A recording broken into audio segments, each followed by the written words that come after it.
राज्य सहकारी बँकेला झालेल्या 1500 कोटी रुपयांच्या तोट्याला तत्कालीन संचालक मंडळ दोषी असल्याचा प्राथमिक निष्कर्ष ह्या प्रकरणाची चौकशी करणाऱ्या अधिकाऱ्यांनी काढलाय। ह्या संचालक मंडळात तत्कालीन संचालक उपमुख्यमंत्री अजित पवार, विजयसिंह मोहिते पाटील, तत्कालीन अध्यक्ष माणिकराव पाटील यांच्यासह तब्बल 50हून अधिक जण होते।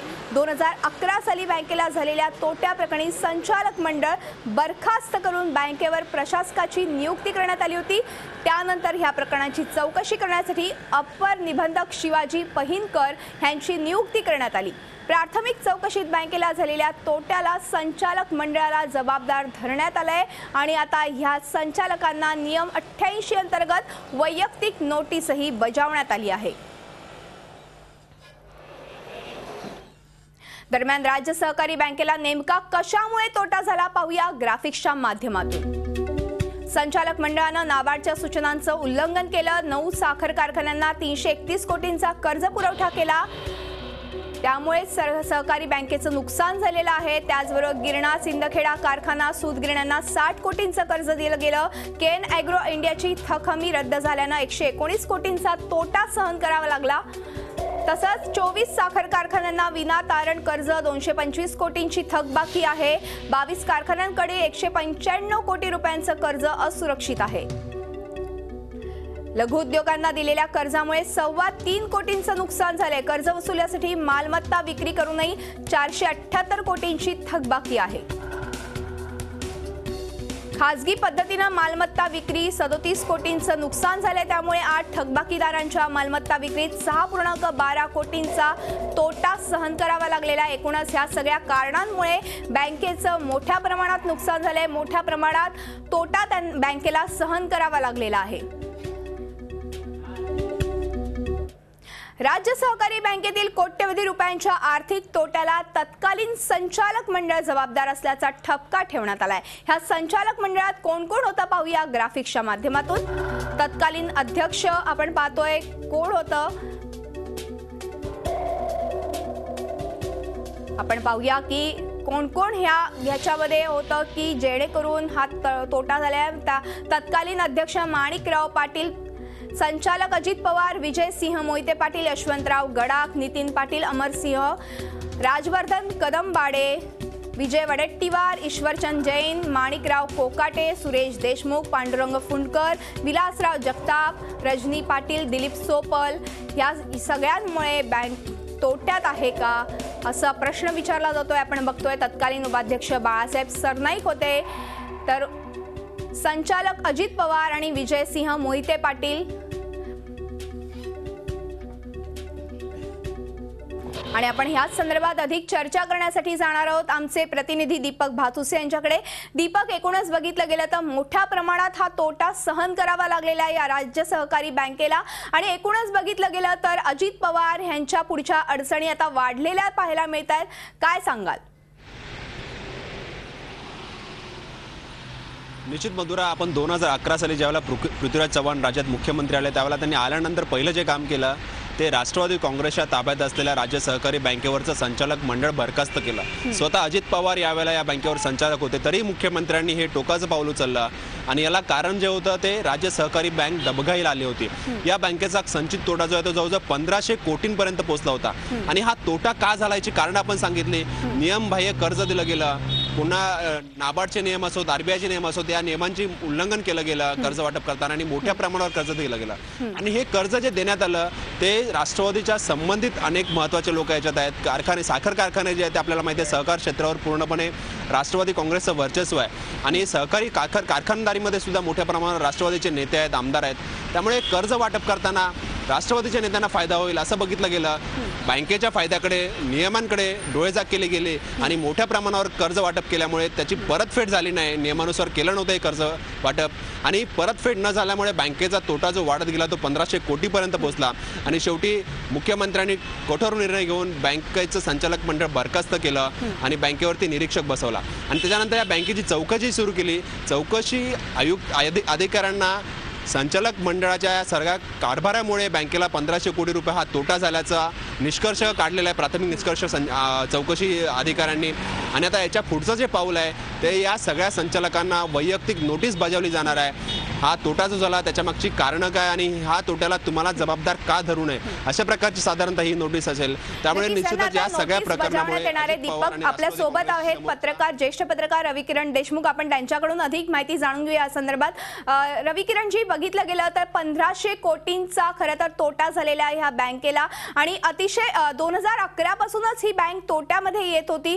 कुठेतरी आता राष्ट्रवादी काँग्रेस पुढची अडचणही वाढणार आहे, अजित पवारांपुढची अडचणही वाढणार आहे. त्याचबरोबर हे एकूणच काय प्रकरण होतं आणि कशामुळे नेमका तोटा झाला याबद्दल काय सांगाल?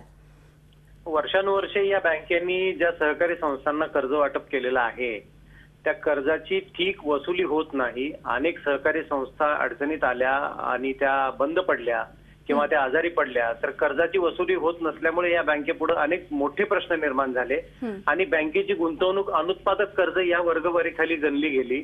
त्यामुळे बँकेला तोटा दिसायला लागला आणि हा तोटा वरचेवर दिसत नव्हता.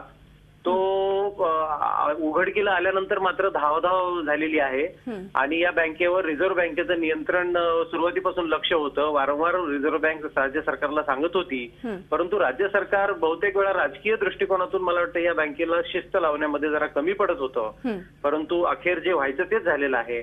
याला कुणी टाळू शकत नाही कारण सर्व प्रकारचे आपल्याला अभिनिवेश घेता येतात परंतु पैशाचं काही सांगता येत नाही. त्यामुळे मला वाटतं की ही कारवाई जी आहे ही टाळता येण्याजोगी नव्हती. याच्यामध्ये सर्व राजकीय नेते मंडळी आहेत, बडी केवळ राष्ट्रवादी काँग्रेसच नव्हे तर काँग्रेसचे बडे नेते आहेत. शिवाय विरोधी पक्षातले सुद्धा काही लोक आहेत ज्यांच्या सहकारी संस्था आहेत, ज्यांच्या सहकारी संस्थांना दिलेलं कर्ज हे वसूल झालेलं नाही. नक्कीच कुठेतरी कर्ज वसूल झालेला नाहीये, उल्लंघन करण्यात आलेलं आहे. एकूणच त्यामुळे अडचणी वाढलेल्या आहेत. ही बँक तोट्यामध्ये गेलेली पाहायला मिळते.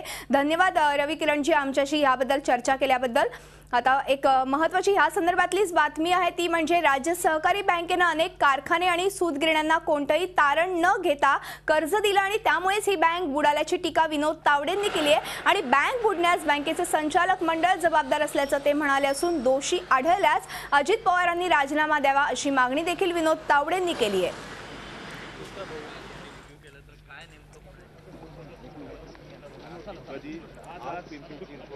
राज्य सहकारी बँकेने अनेक कारखान्यांना सूतगिरण्यांना कोणतेही तारण न ठेवता पैसे दिले आणि ते पैसे बुडले. हे सामान्य शेतकऱ्याचे पैसे आहेत आणि याला जबाबदार प्रामुख्याने जी मंडळी ही राज्य सहकारी बँक चालवण्यात अजितदादा पवार आहेत, विजयसिंगराव मोहिते आहेत, माणिकराव गावित आहेत, ही सगळी मंडळी याच्यामध्ये आहे. आणि हा जर त्यांना दोषी यात धरलं असेल तर माझी विरोधी पक्षनेता म्हणून मागणी आहे की अजित पवारांनी आपल्या उपमुख्यमंत्रीपदाचा राजीनामा दिला पाहिजे आणि मुख्यमंत्र्यांनी महिन्याच्या आत यातला खरा दोषी कोण आहे ही सगळी माहिती या राज्याच्या जनतेसमोर आणणं गरजेचं आहे. आपण पुन्हा एकदा आमचे प्रतिनिधी दीपक भातुसे यांच्याकडे जाणार आहोत. दीपक, एकूणच बघितलं गेलं तर आता रविकिरण यांनी सांगितल्याप्रमाणे एक तर कायद्याचं उल्लंघन केलं गेलं आहे, अनेकदा कर्ज देण्यात आलंय मात्र कर्ज वसुली झालेली नाहीये. मात्र आत्ताच विनोद तावडे यांनी म्हटल्याप्रमाणे अखेर राजीनामा द्यावा लागेल आणि हे संचालक मंडळ जबाबदार आहे असंही त्यांनी आरोप केलेला आहे कुठेतरी आणि अजित पवारांना राजीनामा द्यावा लागेल असंही त्यांनी म्हटलेलं आहे. मधुरा, राज्य सहकारी बँकेकडे सर्वच क्षणी एक सोन्याची अंडी देणारी कोंबडी म्हणून बघितलं. कारण आपल्या सहकारी संस्थांना कर्ज मोठ्या प्रमाणावर नियमबाह्य या बँकेकडनं घेतला परंतु या कर्जाची परतफेड होईल अशी कुठलीही ठोस तरतूद या सहकारी संस्थांकडे नव्हती ज्यांना कर्ज दिलं गेलं. आणि कर्ज दिलं ते केवळ राजकीय उद्देशाने दिलं गेलं, आपलं राजकीय भांडवल राजकीय ताकद मजबूत करण्यासाठी दिलं गेलं. याच्यात राष्ट्रवादी काँग्रेसचे जसे नेते होते तसे काँग्रेसचे होते परंतु या सर्व बँकेवर प्रामुख्याने वर्चस्व होतं ते राष्ट्रवादी काँग्रेसचं होतं. आणि राष्ट्रवादी काँग्रेसशी संबंधित नेत्यांच्या ज्या सहकारी संस्था होत्या नियमात बसत नसतानाही या सहकारी संस्थांना कर्ज दिलं गेलं. काही संस्था बुडाल्या, जसं आता रविकिरण यांनी सांगितलं की काही संस्था बुडाल्या, काही डबघाईला आल्या, काही आजारपणात निघाल्या. त्यामुळे या संस्थांनी राज्य सहकारी बँकेकडनं जे कर्ज घेतलं होतं ते कर्ज फेडलं नाही आणि कर्ज न फेडल्यामुळे एकीकडे राज्य सहकारी बँकेचा जो तोटा आहे तो तोटा वाढत गेला आणि तो तब्बल 1500 कोटींवर गेला। एक काळ राज्य सहकारी संस्था शिखर बँक म्हणून ओळखली जाते, जी राज्यातील सहकारी संस्थांना जे प्रामाणिकपणे काम करतात त्यांच्यासाठी मोठा आधार असते ही बँक। परंतु या बँकेकडे सोन्याची अंडी देणारी कोंबडी म्हणून पाहिलं राजकीय नेत्यांनी, राज्य सरकारमधील मंत्र्यांनी आणि अक्षरशः या बँकेला लुटला असं म्हणावं लागेल आणि त्याच्यामुळेच कुठेतरी आपल्या राजकीय कार्यकर्त्यांना, नेत्यांना जोपासण्यासाठी या बँकेचा वापर केला, त्यांच्या संस्था जोपासण्यासाठी वापर केला, परंतु या बँकेच्या तग धरील असा विचार केला नाही आणि त्याच्यामुळे आज बँकेची ही अवस्था झालेली आहे। नक्कीच बँकेची अवस्था अतिशय वाईट झालेली आहे। अति मोठ्या प्रमाणात तोटा खरं तर या बँकेला सहन करावा लागलाय। धन्यवाद दीपक या संपूर्ण माहितीबद्दल आणि चर्चेबद्दल।